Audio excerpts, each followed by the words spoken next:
watch closely. This shard references a biblical prophet, but his name is missing. This is one of the fragments of the Lachesh Ostracon, one of the most debated fragments from Judah's final days. It mentions the prophet, but the name is broken off. The shard also references letters being sent and a connection to Egypt. That immediately places this letter inside the same political chaos described in the book of Jeremiah. But here's the key. The text doesn't tell us which prophet, and that uncertainty is exactly why this shard matters. Some have suggested Jeremiah, others suggested Uriah, or another unknown prophet active at the time. But archaeology does something important here. It confirms the world the Bible describes without forcing conclusions. This fragment shows prophets were actively involved in political and military affairs. Their words were being circulated and their warnings were taken seriously enough to write it down, even as the kingdom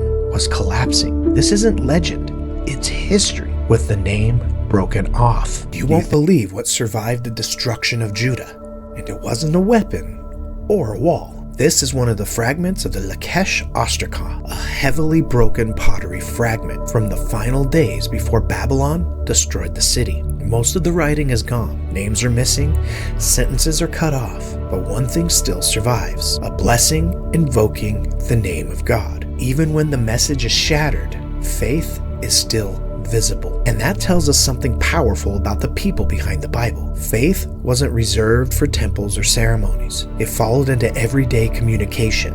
Orders, reports, even scraps of pottery. This fragment shows that in Judah's final hours, God's name was still written, still trusted, and still spoken. This isn't mythology. This is lived belief, burned into history. What does it tell you that God's name still appears on broken, burnt pieces of pottery? And subscribe as we continue to uncover each one of these fragments, shard by shard. What if the last message you sent never got finished? This is a fragment of the Lachesh Ostracon, a few broken lines from the final days of Lachesh. It mentions a messenger and a letter, but the rest is gone. No ending, no explanation, just the evidence that communications were still happening right up until the city fell. This shard feels like a sentence cut off mid-breath, and that silence tells us more than a full letter ever could. Somewhere, a messenger was moving through dangerous territory. Somewhere, a commander was waiting for news that never arrived. This shard reminds us that history isn't always neatly wrapped up. Sometimes it ends abruptly, just like this letter, buried in ash. What do you think this message was trying to say? Comment as we uncover more eyewitnesses from Lachesh, shard by shard.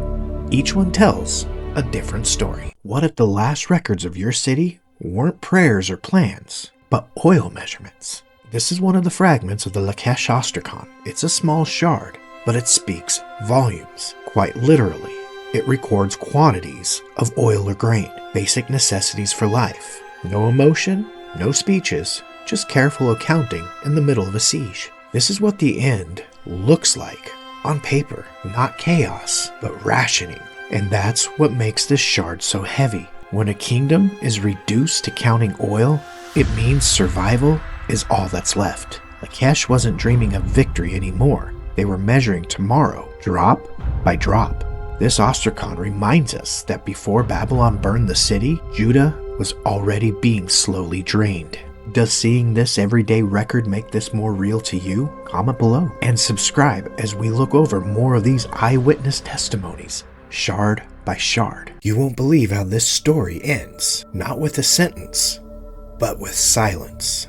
These are the Lachesh Ostracon, the smallest and most broken pieces found in the ruins. No full letters, no dramatic speeches, just fragments. Names, partial words, traces of supplies, pieces of administration. They're the last written whispers from the city that was about to disappear. And that silence is the loudest part of all. History doesn't always end with the final paragraph. Sometimes it ends mid-thought, mid-word, and mid-life. These fragments show Judah didn't stop writing because it lost faith. It stopped because Babylon arrived. The Lachesh letters don't just confirm the Bible's world, they preserve the moment when the world went quiet. ashes above the dirt, truth still in the dirt. Comment which one of these letters impacted you the most from this video series, and subscribe. This does end the Lakesh letters, but not proof in the dirt. What if the only thing keeping your city alive was written on a broken piece of pottery? This is a fragment of the Lakesh Ostracon. It isn't a heroic letter or a military command.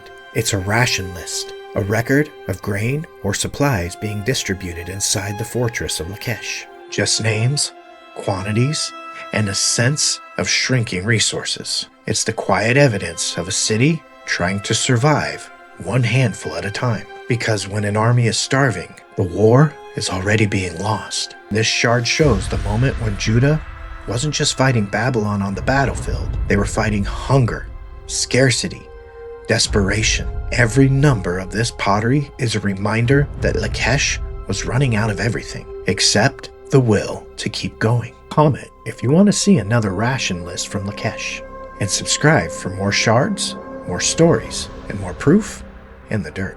This shard proves that the Bible's world was painfully real.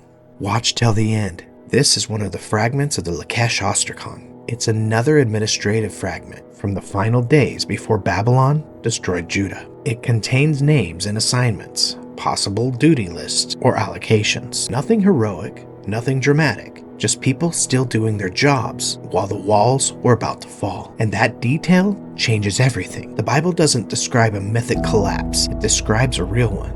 Cities don't fall at once. They fall while systems still function, while records are still written, while people believe tomorrow might come. This fragment quietly confirms the kind of world Scripture describes: structured, human, and heartbreakingly normal, right up to the end. Do finds like this make the Scriptures even more real to you? Subscribe as we still continue to go through these shards, letter by letter. The last thing written before this city fell was a list of names. This is one of the shards of the Lakesh Ostracon. Number 10 isn't a letter, it's a record of names, possible duties or quantities beside them. It's the kind of shard you'd expect in a functioning military system, except this system was days away from total collapse. Each name represents a real person, a soldier, an officer, someone who didn't know their name would survive longer than the city. And that's what makes this shard so haunting.